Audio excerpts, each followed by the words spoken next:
Have you ever thought about what skills you might need after a SHTF event?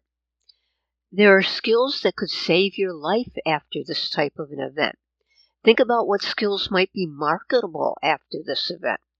Do you have the skills that have value and will be in high demand? Now is the time to get any skill you might need. Order the books. Learn on YouTube while the internet is still working. You can learn skills that you can use for your benefit and your family's benefit. And then maybe even to barter and trade at some point after things settle down a little bit. You won't be able to call a repair person or a skilled craftsman. You need to plan ahead and be prepared. So any hands-on, off-grid survival skills will once again be in high demand. Sit down and think of all the things you might need after the SHTF event and what ones you might be able to master. Here are a few of my ideas, but you should learn a skill that you will enjoy doing and will be valuable to you and your family when things go south. And again, there are going to be many more than the ones I'm listing, but here are just a few to think about. Everybody should learn some kind of first aid basics. It's not going to be any kind of medical help during this event, so you're going to have to rely on yourself, your family, and your community. So at the very least, get a couple of books on first aid medicine. The other thing you would want to learn is medicinal herbal remedies, how to make tinctures, how to recognize the herbs you're going to need to make tinctures. What's the difference between a tincture and a tea? You're not going to have the drugs available that you have now, so you're going to have to use herbal remedies. So learn and see which herbal remedies are good: antivirals, antibacterial, anti-inflammatory, painkillers, and then recognize how to use them. Another skill you might think about is a beekeeper. You can keep bees and sell the honey and the wax, and that might be a skill in demand. Not for everyone, of course. And gardening, how to save seeds, how to make fertilizer. Making soap from wood, ash, and lye. If you have maple trees around you, you might want to learn how to tap them to get some maple syrup. Hydroponics can be used without electric. Learn the Kratky method, Kratky method.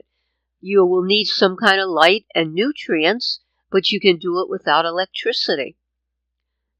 Maybe you want to become skilled in the defense, how to secure your home, how to secure your neighborhood. You could learn those types of skills. How to repair things will be very important. Mechanical, electrical. We mentioned growing food, but once you get the garden going, learn about canning, learn about smoking food, learn about dehydration, learn how to grind grains, learn how to sharpen your saws and your knives, what sharpening tools you will need. Home maintenance would be a big thing. After the disaster strikes, you're going to have to know how to fix different things at your home, like the plumbing, the electrical wiring. Take some basic classes now. Get those books now. Sewing will be very important. After a large-scale disaster, you will have a much harder time buying new clothes and gear. Learning how to sew will make it easier to mend clothing and repair gear that you can no longer buy at the store. And most of this sewing will have to be by hand because the electric most likely will be out. Carpentry and woodworking is always a good skill, always in demand.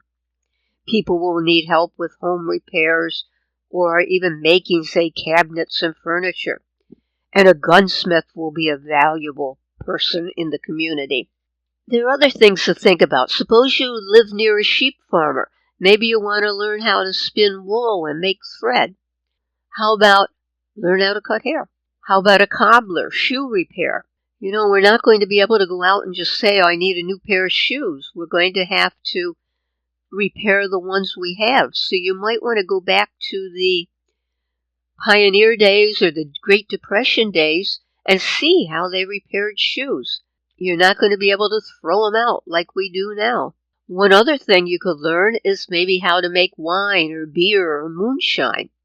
Now, I wouldn't bother with that if you don't have the raw materials available, but if you do have the raw materials, that could be a very good skill to have.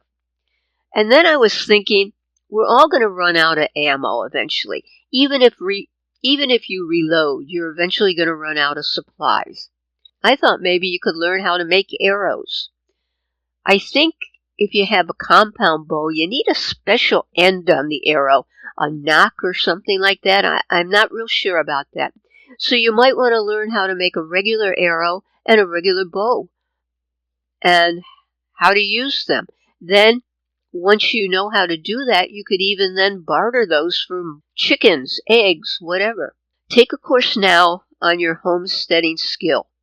It will enhance your chances of survival. It will allow you to thrive after the disaster strikes. Get books on all the skills you might need. Before disaster strikes, make the necessary preparations and learn skills that will help you survive. So thanks for watching. Please subscribe, comment, and like, and I'll see you in the next video.